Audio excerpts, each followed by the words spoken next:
Hello and welcome to Lot 49. Today is the 4th of January 2025. I hope you had a happy new year and Christmas. Today I want to talk about the UK economy, more specifically a history of UK inflation figures. Exciting, I know. Alright, so, I also want to talk about public sector debt. It's the government debt, or more particularly sector debt,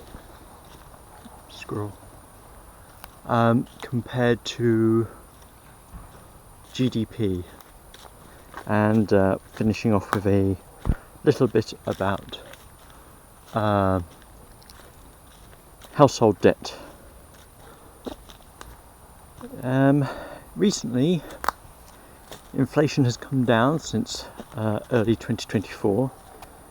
At the start of the last year, it was from 4 to 3.2% per month, and by the end of the year, it had reached levels of 1.7 to 2.6%, varying month on month. But there has been a recent uptick in inflation in the last couple of months. This has been blamed on Christmas. Everyone wants to go to the movies, and so, well, not everyone, but entertainment related businesses have been able to crank up their prices and take more of people's money. Go this way.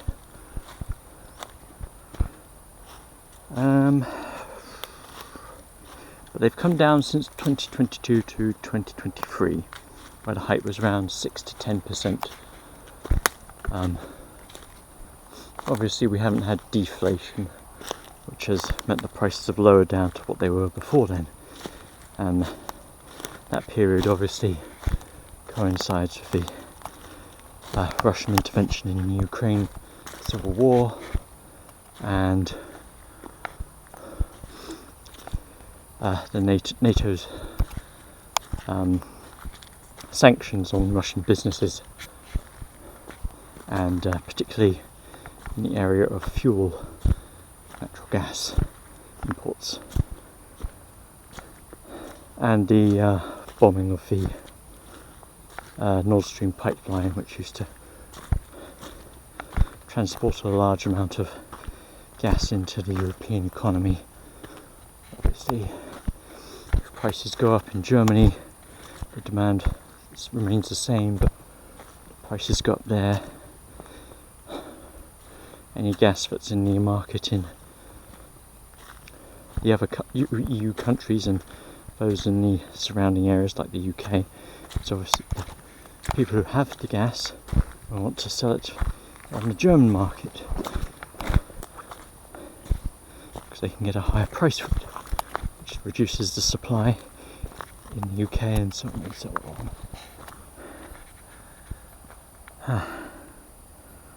I really should have worn gloves for this. My hand is so cold right now.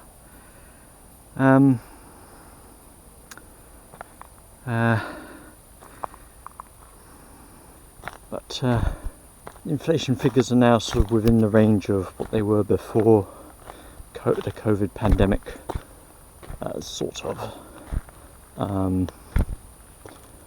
Before the COVID pandemic, there was a fair amount of fluctuation from like 0%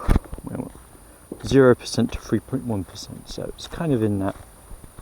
Current figures are kind of in that average area.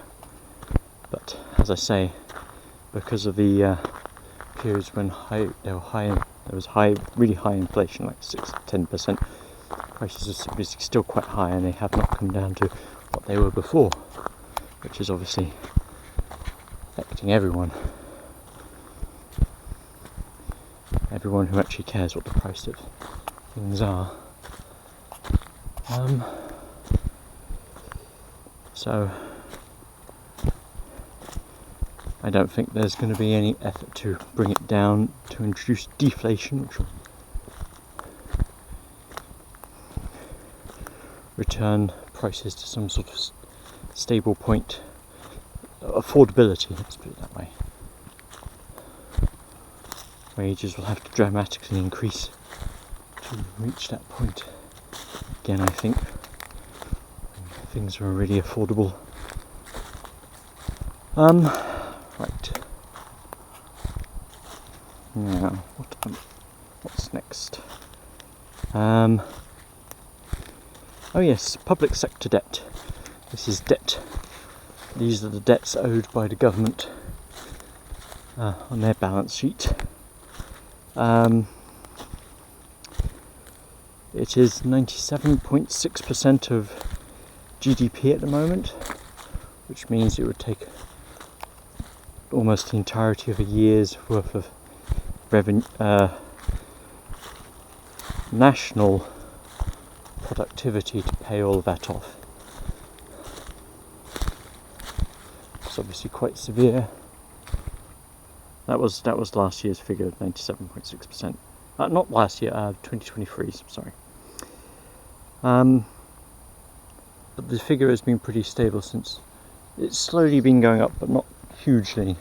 It's been pretty stable since 2020. Yeah, before the COVID pandemic, it was about 11% lower. We're talking mid-80s.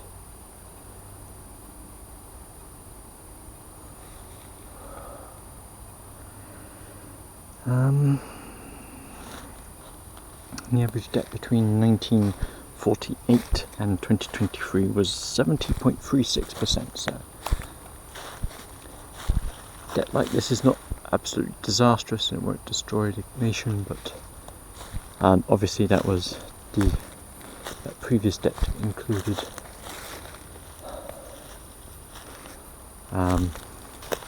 debts owed as a result of the Second World War, which obviously took an enormous amount of money from the government.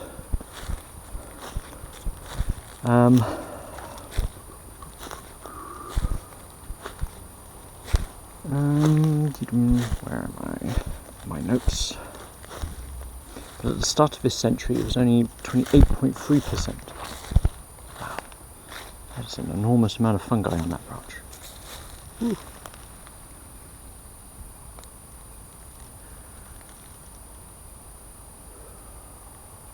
They're having fun times. That's not really a joke. Let's get on to total UK household debt.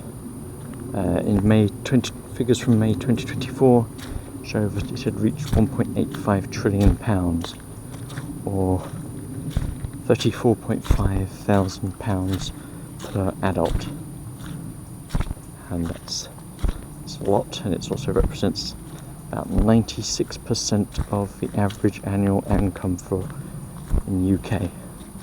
So a lot of people are very debt-ridden in this country. They're struggling with that as interest rates increase. It's probably becoming harder and harder and harder to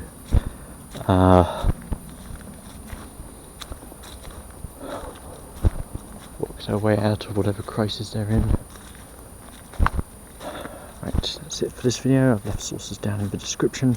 Feel free to comment, share and subscribe. Oh, and like if you like that. And I will see you in the next video.